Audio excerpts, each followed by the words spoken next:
College കഴിഞ്ഞ് നമ്മൾ എന്തോ പ്രാവശ്യമല്ലേ വൈകിട്ട് ഇവിടെ വന്നിരുന്നാണ്. നിനക്ക് ഓർമ്മയുണ്ടോ പണ്ടൊരിക്കല് നമ്മളിവിടെ വന്ന് കിസ് ചെയ്യണ സമയത്ത് ഒരു രണ്ടുപേര് വന്ന് നിന്നെ തല്ലിയതും ഞാൻ അവരെ ഇടിച്ചതും. ഹോ, ആ പ്രശ്നം വീട് വരെ എത്തി. ലാസ്റ്റ് നമ്മൾ കട്ടയ്ക്ക് നിന്നതുകൊണ്ടാ ഇന്ന് നമ്മൾ ഇവിടെ വരെ എത്തി. Thank God. സത്യം, എന്ത് പെട്ടെന്നല്ലേ ജീവിതം മുന്നോട്ട് പോണേ. ശരിക്കും ഞാൻ ഇപ്പോഴും ആ കോളേജ് ടൈമിൽ തന്നെ ജീവിക്കണേ.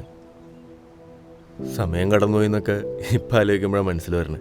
അതെ, അത് പറഞ്ഞപ്പോഴാ ഓർത്തെ, ഇതിപ്പോഴും കിസ്സിങ്ങിന് പറ്റിയ സ്പോട്ടാണല്ലേ. അയ്യടാ, ആ അരി ഇപ്പൊ വേവില്ല. സാധാരണ ഗേൾ ഫ്രണ്ട്സ് ഇംഗ്ലണ്ടിൽ നിന്ന് വരുമ്പോൾ കാമുകന്മാർ അത് വേണം ഇത് വേണം അത് വാങ്ങിച്ചരണം ഇത് വാങ്ങിച്ചരണം എന്നൊക്കെയാ പറയാറ്. ഞാൻ ആകെ ചോദിച്ച് ഒരു കിസ്സല്ലേ.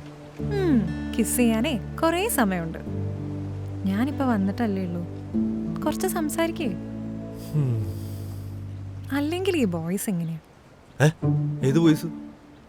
ഞാൻ ജനറലി പറഞ്ഞതാ, പൊട്ടാ.